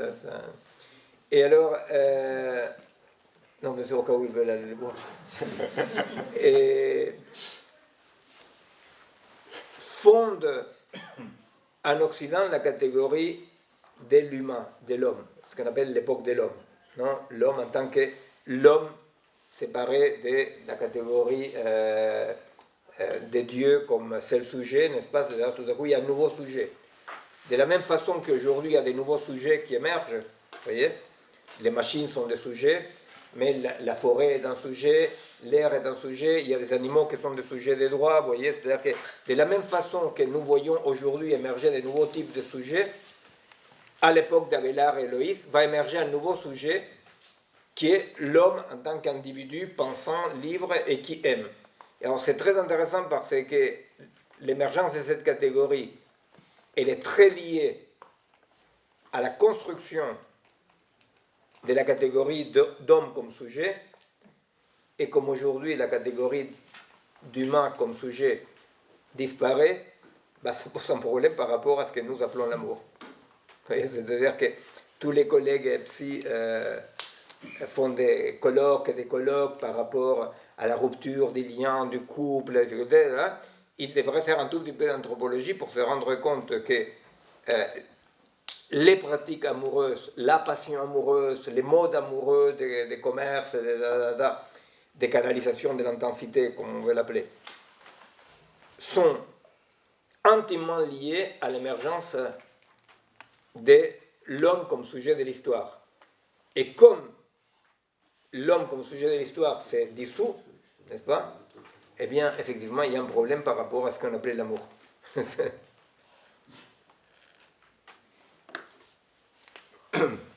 Oui, alors. Ça, c'était le lancement. On avait dit qu'à partir de là, tu avais des trucs. Oui, donc effectivement, pour reprendre ce que Miguel a introduit, on a choisi la catégorie amour parce que ça nous semblait finalement l'exercice le plus subversif. C'est-à-dire qu'on aurait pu prendre la catégorie de la technique, on aurait pu prendre la catégorie de l'amitié aussi, même si forcément l'amitié n'est pas si éloignée que ça que de l'amour. Mais effectivement, s'attaquer, ou en tout cas présenter la catégorie de l'amour comme une construction sociale, historique, culturelle, évidemment quelque chose d'un peu plus dérangeant pour les contemporains que nous sommes et qui pouvons idéaliser l'amour comme finalement ce qui serait le dernier rempart face à la déshumanisation, face à l'artefactualisation du monde et de la vie. Bref, l'amour comme une sorte de catégorie universelle, atemporelle, qui serait une espèce de dernière arche sur laquelle effectivement on pourrait embarquer tout le monde. Or, effectivement, non. L'amour est une catégorie, au même titre que on pourrait dire, ou en tout cas on peut tracer tout à fait l'histoire de la construction de la catégorie amour, comme on peut tracer l'histoire, et comme on l'avait fait d'ailleurs, tenter de le faire plus humblement avec la catégorie technique. Je ne sais pas si vous vous en souvenez, on avait fait une espèce d'anthropologie un peu rapide de la technique, en tout cas de l'histoire du passage de l'outil, des techniques plurielles au sens de l'artisan, jusqu'à la technique au sens où Marx lui-même l'a décrit, et qui était la technique de l'ingénieur. Alors effectivement, avec l'amour, c'est une histoire un peu plus longue, parce que, enfin non, pas beaucoup plus longue d'ailleurs, mais elle est un peu plus complexe, elle est pleine de paradoxes, parce que, donc Miguel l'a dit, hein, c'est une histoire, on ne va pas dire qu'elle démarre, on ne dit pas que l'amour est né au XIIe siècle, hein, évidemment, il a pris des formes différentes, mais en tout cas, ce qu'on va appeler dans l'Occident l'amour-passion, et que Denis Rougemont a décrit dans un, enfin en tout cas, a décrit dans un bouquin publié en 1939. Effectivement, c'est une histoire qui est paradoxale, parce que c'est l'histoire à la fois de l'émergence d'une figure radicalement nouvelle, totalement inédite, qui est celle de la passion, hein, qui est celle de cet amour-passion, et qui va générer derrière des formes de canalisation. C'est-à-dire que cette figure de l'amour-passion, qui va être une figure, on va le voir, extrêmement subversive, hein, qui va remettre en cause les conventions, remettre en cause, qui va vouloir se détacher du mariage, qui va remettre en cause la matérialité du monde, qui est une forme de démondanisation, on peut dire un peu les choses ainsi. Et effectivement, à l'époque, extrêmement subversive, elle intervient en plus dans un moment où le monde connaît un certain nombre de changements et doit faire face à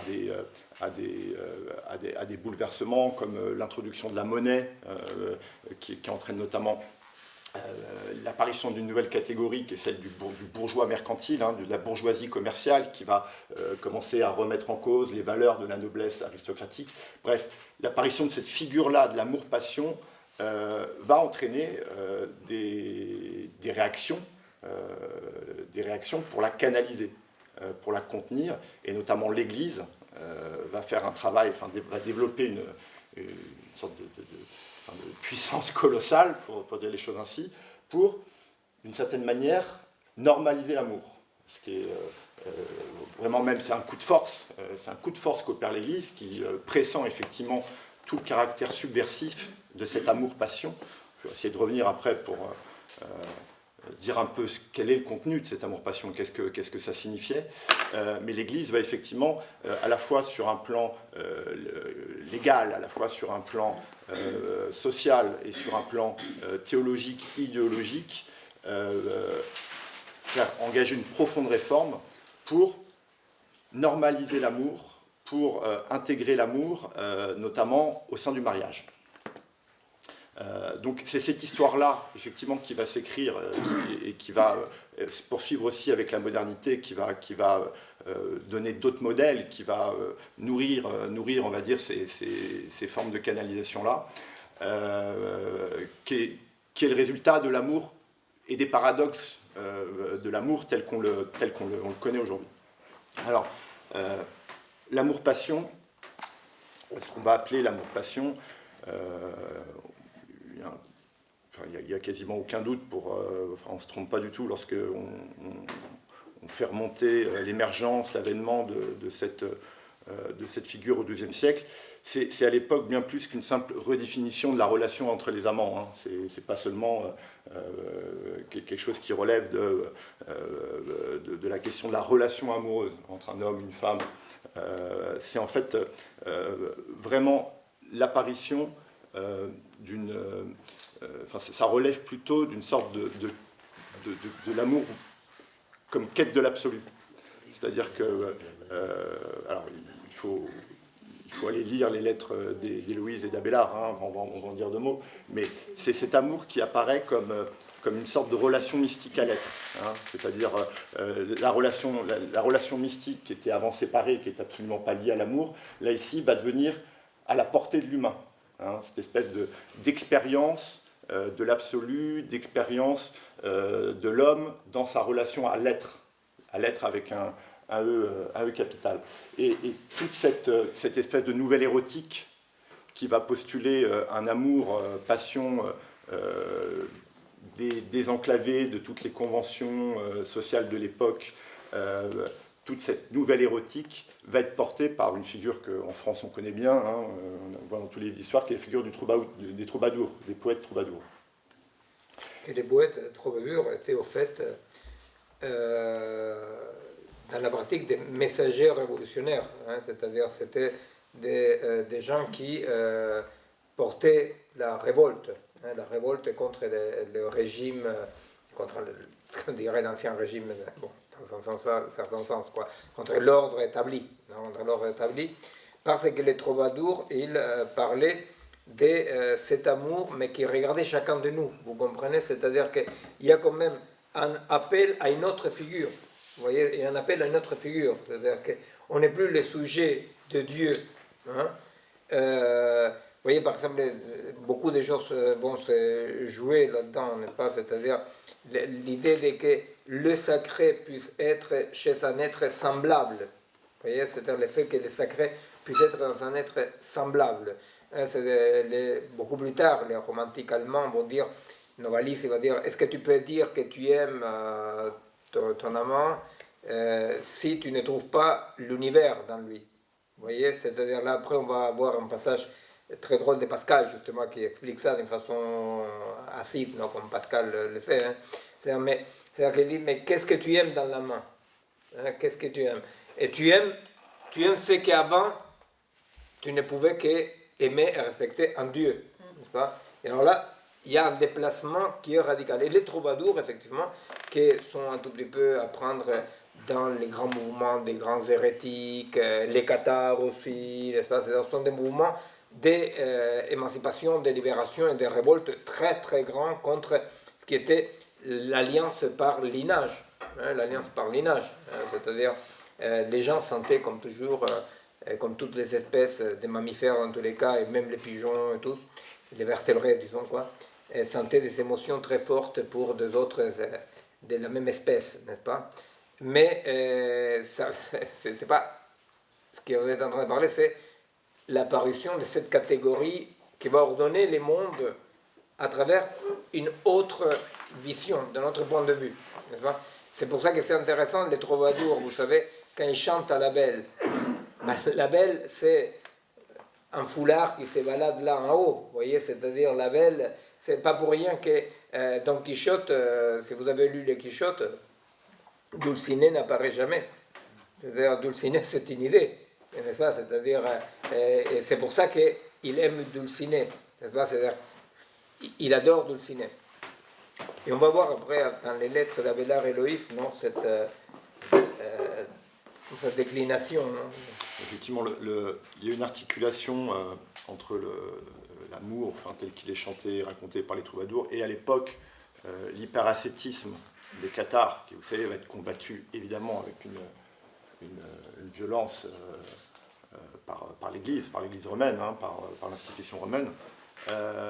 Et c'est une alliance qui se fait effectivement, c'est un amour qui prône cette espèce de dépossession de soi, hein, c'est-à-dire l'objet, enfin la relation, l'être aimé, on ne cherche pas à le posséder.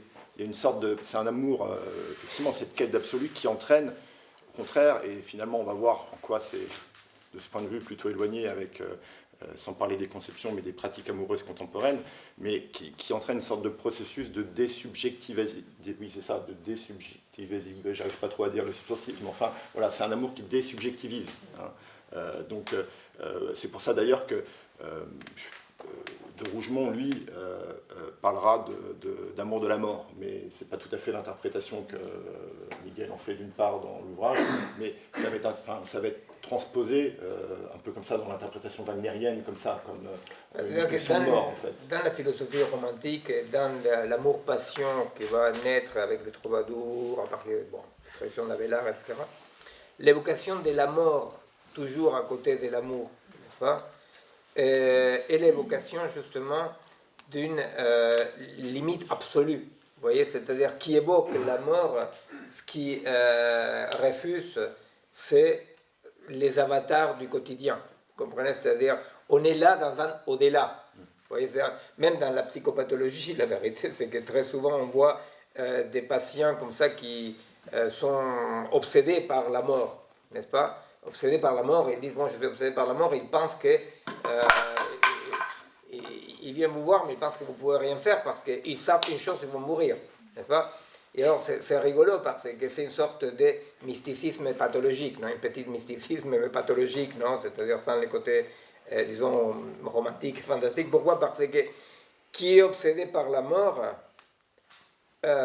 masque, éclipse toutes les petites merdes du quotidien de la vie, vous comprenez? C'est-à-dire que c'est une façon d'être... Je suis obsédé que par la mort. Et tu dis, d'accord, tu vois, c'est-à-dire en tant que Perico, il est obsédé par son loyer, par ses corps aux pieds, par les hémorroïdes, vous voyez, c'est-à-dire que par le chômage, vous voyez, c'est-à-dire que donc, l'idée de la mort comme...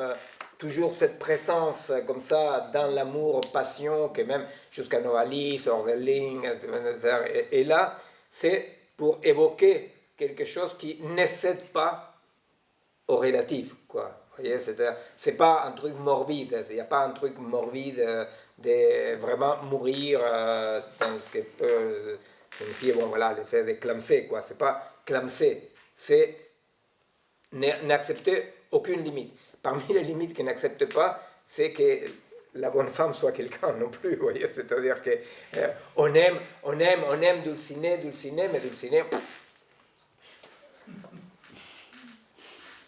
Alors effectivement, le texte littéraire qui est le plus représentatif, qui exprime de la manière la plus, la plus juste, la plus puissante cet amour-passion, ce désir, c'est les lettres d'Abélard et d'Héloïse. Alors, je sais pas, vous connaissez l'histoire, non? Enfin, bon. Donc, si, vous connaissez l'histoire d'Abélard et Héloïse?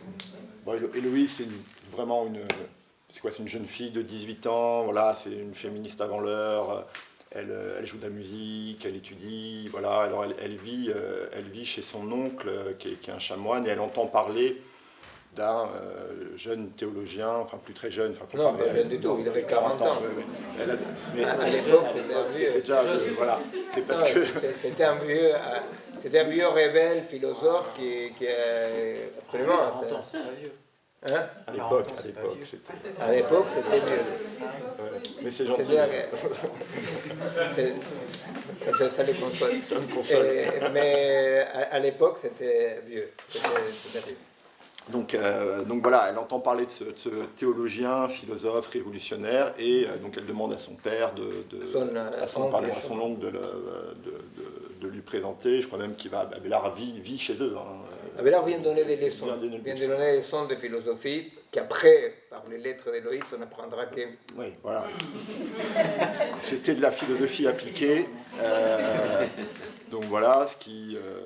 bon, effectivement, Abélard et Héloïse entretiennent donc cette relation qui va devenir quasi mystique. Et l'oncle d'Héloïse, évidemment, apprenant, je résume, je passe à une vitesse, évidemment, enfin voilà, c'est pour aller aux lettres. L'oncle d'Héloïse va punir, va prendre effectivement cette relation comme une trahison et va effectivement faire castrer Abélard, qui va se réfugier dans un couvent avec quelques-uns de ses amis. Et là, va s'engager une correspondance entre Abélard et Héloïse, qui sont les fameuses lettres, et qui effectivement vont exprimer cette passion amoureuse. Et alors c'est Héloïse qui, dans la figure de la femme d'ailleurs à l'époque... C'est Héloïse, parce qu'Abélard, Abélard, on a coupé les roupinettes et il ne voulait plus rien savoir avec rien. Et Héloïse essaye un peu de les faire remonter un tout petit peu, quoi. Remonter moralement. Voilà, et Héloïse, effectivement, va écrire voilà, j'adorais faire l'amour avec vous, mais l'amour, ce n'est pas ça. J'adorais jouer de la musique avec vous, mais l'amour, ce n'est pas ça. C'est-à-dire qu'Héloïse, à chaque fois... j'adorais être fouettée. C'est ça. C'était censuré dans mon édition. Ouais. C'est pour dire les séances avec Abélard. Donc en fait, Héloïse va effectivement donner toutes les formes que prenait cet amour. y compris dans ces expressions les plus pratico-concrètes. Et à chaque fois, elle va dire non, mais ce n'est pas ça. C'est-à-dire qu'effectivement, l'amour devient cette espèce d'énergie complètement transversale qui donne naissance à toute forme et qui crée de nouvelles formes, mais qui ne s'épuise pas dans la forme. L'amour est cette espèce d'élément insaisissable, non représentable, non communicable, qui est un amour impossible. Qui est un amour qui est en tension permanente, enfin en tout cas une passion. L'amour, c'est cette passion permanente entre justement la vie quotidienne et l'amour passionnel qui ne peut pas se réaliser. Là, il y a tout ce que je disais tout à l'heure, cette distance de soi à soi que Sartre met entre le pour soi et le en soi, n'est-ce pas? C'est-à-dire cette non-coïncidence permanente, non? Parce que Héloïse, elle est absolument dans le courant néoplatonicien, c'est-à-dire pourquoi? Parce que ce qui va définir finalement le non-être va arriver, l'amour c'est le non-être, c'est ce qui se définit par non, par la négation. Alors effectivement, elle dit, j'aimais, effectivement, comme tu dis, les leçons de philosophie, j'aimais faire l'amour, j'aimais jouer à la musique, j'aimais tout ça, mais ce n'est pas ça, ce n'est pas ça, ce n'est pas ça. Mais à aucun moment on va dire, ce n'est pas ça parce que c'était jouer au dé, vous voyez, non, c'est défini par un, ce n'est pas ça. Et là-dedans, c'est un principe néoplatonicien très très important, qui à cette époque de l'histoire de l'Occident, comme souvent le néoplatonisme va apparaître, qui est un antiplatonisme, non, profondément, le néoplatonisme va apparaître dans cette idée de qu'un principe de manance, vous voyez, qui prend des formes mais qui n'est jamais la forme, qui ne s'épuise jamais dans la forme. C'est ni plus ni moins le concept d'utopie aussi, utopos, c'est-à-dire aucune topos est la chose. L'utopie ne peut pas se réaliser parce qu'une utopie réalisée est un cauchemar. N'est-ce pas? C'est-à-dire, l'utopie est cette utopos. N'est-ce pas? Et alors, il y a deux versions. Héloïse était néoplatonicienne, et aussi c'est elle qui a écrit la chanson Ah, que sera, que sera. Qui est de façon néoplatonicienne, Chico Buarque de Hollande.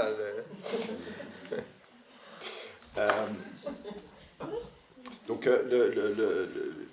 pour reprendre ce que disait effectivement la Miguel par rapport à cette espèce de défi lancé à l'Église, parce que dans les lettres Héloïse, l'amour devient cette passion, une sorte de passion errante, absolument non codifiable, non communicable, non représentable. C'est d'ailleurs, l'Église va faire tout le contraire. L'Église va produire sacrement. Voilà, et va donner du représentable à l'amour, va donner du discernable et va donner du communicable. Et une utilité. Et une utilité. Il va donner une utilité. Et d'ailleurs, vous voyez bien aujourd'hui la conception ou la place que joue la question de la transparence et de la communication dans l'amour. Allez voir n'importe quel technicien de l'amour, la communication est évidemment vue comme une vertu dans la relation de couple. C'est complètement antinomique, complètement contradictoire avec cet amour-passion qui justement n'accepte pas d'être figé dans une forme. Et à la limite, peu importe ce que Marinette dit à Robert. Donc c'est intéressant de voir justement comment aujourd'hui notre vision de l'amour un peu ou du couple idéalisé dans cette communication, cette transparence qui fonctionne. Et d'ailleurs,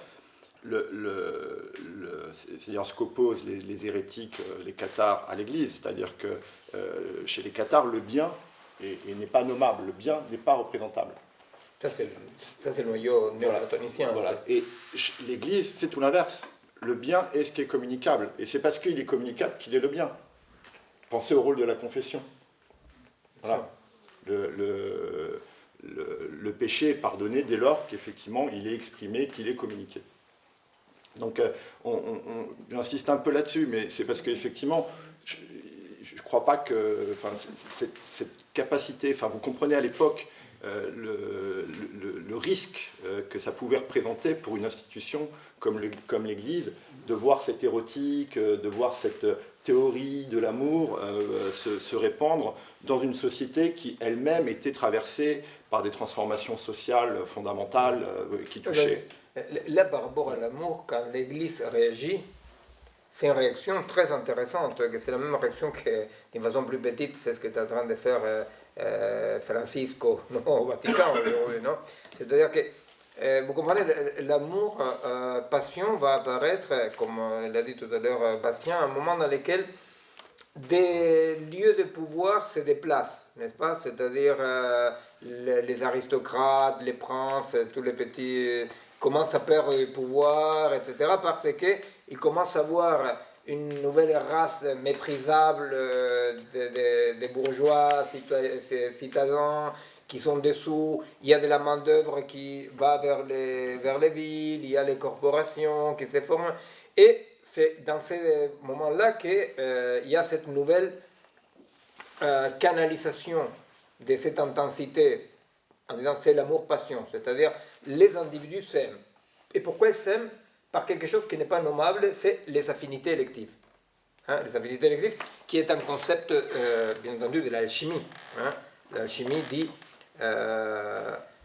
pourquoi est-ce que l'oxygène et l'hydrogène se ressemblent pour faire de l'eau? Alors il dit parce qu'il y a une force interne qui est l'affinité élective. Et l'affinité élective, c'est un plancher, vous voyez, c'est un poum, c'est fini, on ne peut pas expliquer quelque chose derrière. Et alors tout à coup, avant, pourquoi on s'est marié, pourquoi est-ce qu'on marie un tel qu'un tel, un tel, un tel, tout était, comme il dit Bastien, nommable, exprimable, codifiable.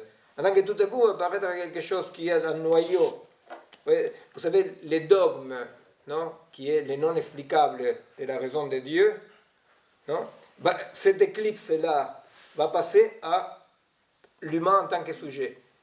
C'est par affinité élective. Pour l'Église, représentante du pouvoir, défenseur du pouvoir établi, est un désastre. Les gens se mettent à s'unir au-delà de tout lignage, conditions, etc.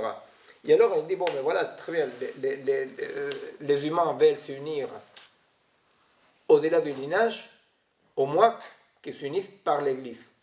Vous voyez, c'est-à-dire c'est une canalisation, c'est une récupération. C'est un tout petit peu, vous savez, d'une façon un peu plus rigolote, parce que c'est plus petit, etc. Mais rappelez-vous, quand les papes nazis, là, comme s'appelait l'ébauche, qui est toujours vivant, Benoît XVI, les mecs, ça faisait de l'eau de tous les côtés, il y avait des pédophiles, il y avait la loge P2, les mecs étaient nazis, je sais pas quoi. Et tout à coup, les Vatican allaient mettre un panneau fermé pour je sais pas, pour Kiev, je sais pas comment se dit, non, bilan final, apparaît Francisco. Et Francisco, il est de gauche, il est ouvert, vous voyez, c'est-à-dire que tout à coup, l'Église est toujours fantastique dans ce sens-là d'accepter ce qui se passe et les canaliser. Vous voyez, c'est-à-dire, puisque ça se passe, on va les canaliser autrement. N'est-ce pas? Et tous les gens qui détestaient ce qu'était devenu le Vatican jusqu'à la caricature de l'allemand, et aujourd'hui, c'est merveille de ce qu'il fait mon compatriote François, parce que Francisque, effectivement, vous voyez, et l'Église là va faire puissance sans ça, en lançant un nouveau sacrement. Il y avait deux sacrements. Il y avait la naissance et la mort, et il dit non, hop, il y a un nouveau sacrement, c'est pourquoi est-ce que les femelles et les mâles vont s'unir? Ils vont s'unir parce que Dieu veut qu'ils s'unissent, ils vont s'unir pour faire des petits, pas question de s'amuser comme avait l'air Héloïse, n'est-ce pas? C'est-à-dire, et il faut faire des petits, n'est-ce pas? Il faut faire des petits, et donc il y a une façon très, très, très moderne, n'est-ce pas, de sauver la dispersion du capital. Du patrimoine, vous comprenez? C'est-à-dire que tout à coup, bon, il y a une redistribution du patrimoine, d'accord? Mais c'est pas n'importe quoi. Ouais, c'est pas n'importe quoi. Bon, ça va être... bon, ça, c'est ce qu'on appelle, c'est quand même parmi les éléments qui vont fonder, c'est que Foucault appelle l'époque de l'homme. Hein, c'est-à-dire donc l'homme en tant que sujet. Hein, que plus tard viendra la mathésis universelle, certainement, de Galilée, mais que déjà dans les nominalismes d'Abélard est ça, parce que les nominalismes s'opposent aux théories thomistes, n'est-ce pas, des liens. Le nominalisme est cette déliaison. Vous voyez, cette déliaison qui libère la puissance, non? toute petite question. Ça date de cette époque, le sacrement du mariage. Ça a été inventé à l'époque d'Avila. Non, c'est un peu après, mais pas. Ouais, c'est par là, ouais. Je sais pas la date exacte, mais c'est là, oui, oui. Ah non, la réaction était très rapide. Elle était très rapide, oui, tout à fait. En fait, bon, on peut pas, on n'a pas le je sais pas quelle heure il est. Il est 10 heures. On pourra peut-être continuer par là, effectivement, parce que cette réaction, elle est très liée à l'essor du monachisme en Europe. Hein. C'est effectivement des gens comme des moines comme Saint Bernard, Saint Thomas, qui vont être vraiment les idéologues de cette réforme théologique. Et ça va avoir notamment une conséquence intéressante, qui est une déculpabilisation de la chair et une reconnaissance du corps. Voilà. C'est-à-dire qu'on va finalement concilier. Et alors, c'est intéressant de rentrer un peu dans le détail parce que c'est très fin. Vous voyez, c'est pas, ça peut paraître un peu. Peut-être ce qu'on pourrait faire, c'est avant de bon, s'il y a des questions ou quelque chose, peut-être ce qui serait intéressant, c'est les passages de Pascal par rapport à qu'est-ce qu'on aime dans l'être aimé, non? Parce qu'effectivement, c'est rigolo, non? C'est-à-dire par rapport aux préoccupations qui arrivent aujourd'hui chez les psys, chez tous les malheureux qui ont ce type de consultation. C'est-à-dire que, mais pourquoi je l'aime, pourquoi je ne l'aime pas, mais est-ce qu'on s'aime, est-ce qu'on communique, est-ce qu'on ne communique pas, n'est-ce pas? C'est-à-dire que, effectivement, comme tu disais, c'est tous les contraires de ce que, je ne sais pas, un noveliste pourrait vomir, vous voyez, en écoutant les préoccupations, à ce qu'on appelle les préoccupations amoureuses, qui est une sorte de coïncidence technologique parfaite, que c'est une communication parfaite, vous voyez. Et c'est drôle parce que Novalis avait raison, Hölderlin avait raison, c'est-à-dire que quand ça communique dans un couple, ce qui communique, c'est les deux pathologies de façon autonome. Vous voyez? C'est-à-dire que la communication dans les couples, c'est comme si vous prenez par exemple, vous projetez deux films, c'est quand même 35 années de malheureuses cliniques. Hein. Si vous prenez un écran et vous projetez deux films en parallèle, n'est-ce pas? Qui n'ont rien à voir l'un avec l'autre. Et tout à coup, à un moment donné, par hasard, n'est-ce pas? Ce qui se passe dans ces films-là coïncide avec ce qui se passe là. Vous voyez? Et alors, on dit, ça communique, vous voyez? Et alors, ça, c'est ce qu'on appelle la communication dans les couples. C'est-à-dire quand chacun, dans son autisme narcissique total, non, trouve que machin m'arrange bien. Vous voyez? Mais trouve que machin m'arrange bien dans mon film. Vous comprenez? Et alors, ça, c'est ce qu'on appelle l'amour. Non, je dis ça parce que, quand même, c'est pas rien que l'amour va émerger comme cette non-coïncidence du tout. Et alors, le texte de Pascal, il est très très bon parce qu'effectivement, c'est-à-dire quand on se demande pourquoi tu l'aimes, n'est-ce pas? Alors, aujourd'hui, les gens dans Mythique, dans tous ces trucs-là, et dans la recherche, ou les problèmes de couple, sont toujours des problèmes qui sont faits sous la liste. Hein, la liste des qualités, des compétences de l'autre qui m'arrange pas. Il y a des consultations, par exemple, dans lesquelles le patient va vous dire, mais des centaines de consultations, c'est pas que je sois le seul malheureux qui doit écouter ça, quoi. Et qui dit, mais ma sexualité ne coïncide pas avec la sienne. Alors donc, elle dit, bon, mais heureusement, peut-être vous pourrez vous aimer, alors non, c'est raison de se séparer, vous comprenez? Et alors l'idée de que, entre tes petits fantasmes masturbatoires et les fantasmes masturbatoires de Marinette, peut-être devrait émerger une sexualité partagée, n'est-ce pas, qui n'est pas faite pour satisfaire les deux fantasmes masturbatoires ensemble. Ça, alors là, non, personne n'est d'accord avec ça. Si ça ne coïncide pas avec mon fantasme masturbatoire, je continue à me masturber. Vous voyez, c'est ce qu'ils font, quoi. Alors donc, c'est drôle, si, parce que vous comprenez, une coïncidence érotique, c'est une masturbation ensemble qui coïncide.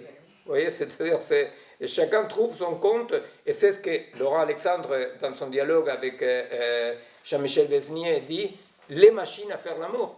Vous voyez, c'est-à-dire, voilà, les machines à faire l'amour, qui sont beaucoup plus performantes. Non, ça serait drôle si ce n'était pas tragique, quoi, non? Et alors donc, par rapport à qu'est-ce qu'on aime dans l'être aimé, voilà, ce texte de Pascal, il est très rigolo parce que bon, Héloïse aura cet élan néoplatonicien de dire l'amour, c'est toujours cette permanente angoisse existentielle que va dire Sartre, vous voyez, de la non-coïncidence. C'est-à-dire qu'il y a amour ou il y a vie tant qu'il y a une non-coïncidence du pour soi avec l'en-soi, va dire Sartre. Et toute évocation de l'en-soi est la mauvaise foi, n'est-ce pas? C'est-à-dire c'est la mauvaise foi comme pathologie à la fois, de dire je l'ai foutu une tarte à ma grosse parce que ma maman, quand j'étais petite, je sais pas quoi, vous voyez, bon, tu dis non, tu l'as foutu une tarte à ta grosse parce que tu l'as foutu une tarte à ta grosse, point. Vous voyez? Et alors, cette mauvaise foi, n'est-ce pas? Alors là, il va dire, l'amour comme la vie, c'est cette non-coïncidence permanente. Non-coïncidence permanente. C'est pour ça qu'effectivement, dans l'amour actuel, il n'y a ni amour, ni beaucoup de vie. N'est-ce pas? Parce que c'est cette idée que ça doit coïncider. Ça doit coïncider. Non? Alors vous savez, ça coïncide seulement dans un moment, c'est quand vous clamsez. Là, ça coïncide. Là, il y a quelque chose du pour soi qui coïncide avec l'en-soi. Mais bon, c'est trop tard. Juste chez l'amour-passion des troubadours, il y avait amour parce qu'il y a séparation. Parce qu'il y a deux. Et l'amour persiste parce que la séparation est maintenue. Alors que l'amour, ce que Miguel, dans le bouquin, appelle l'amour ou vie, qui est l'amour de l'Église, effectivement, il y a fusion. C'est-à-dire que l'Église, à partir de cette époque, va s'intéresser à l'individu, à l'individualité, avec la volonté de former une communauté de gens, réconciliés eux-mêmes et entre eux. Voilà, donc il y a vraiment cette quasi-opposition spéculaire, c'est quasi symétrique. Alors, la préoccupation amoureuse actuelle, on devrait l'appeler association de malfaiteurs, vous voyez. Ouais. Les gens veulent, c'est une bonne association de malfaiteurs. Donc voilà ce texte de Pascal qui est un texte plutôt connu, qui est tiré des pensées et qui s'intitule « Le dilemme de moi ». Qu'est-ce que le moi? Celui qui aime quelqu'un à cause de sa beauté, l'aime-t-il? Non, car la petite vérole qui tuera la beauté sans tuer la personne fera qu'il ne l'aimera plus. Et si l'on m'aime pour mon jugement, pour ma mémoire, m'aime-t-on moi? Non, car je puis perdre ses qualités sans me perdre moi-même. Où donc est ce moi, s'il n'est dans le corps ni dans l'âme? Et comment aimer le corps ou l'âme, sinon pour ses qualités, qui ne sont point ce qui fait le moi, puisqu'elles sont périssables? Car aimerait-on la substance de l'âme d'une personne, abstraitement, et quelques qualités qui y fussent? Cela ne se peut et serait injuste. On n'aime donc jamais personne, mais seulement des qualités. Ah, ça, c'est le pessimisme pascalien. Voilà. Parce qu'effectivement, c'est pour ça que moi, dans le bouquin avec Scavino, le bouquin Les paris amoureux, nous, on parlait des paris amoureux, justement, dans le sens qu'il y a ces paris, que ces paris qui est, bon, voilà, l'existence, l'angoisse existentielle de Sartre, n'est-ce pas? C'est-à-dire la vie comme pari, comme jamais. L'idée de dire on n'est pas propriétaire de la vie, on n'est pas locataire de la vie, on est des squatteurs. On est toujours des squatteurs. Et les jours qu'on ne veut plus être des squatteurs de la vie, ça va mal. Vous voyez? Et alors, donc, nous, on n'opposait pas amour-vie dans le sens chrétien, non? C'est amour-vie, coïncidence. On n'opposait pas l'amour-vie à l'amour-mort, n'est-ce pas? On opposait l'amour-vie à l'amour-passion, c'est-à-dire cet amour dans lequel il y a cette non-coïncidence, cette non-coïncidence fondamentale. Bon. Nous, effectivement, on va continuer la prochaine fois. C'est quand la prochaine fois?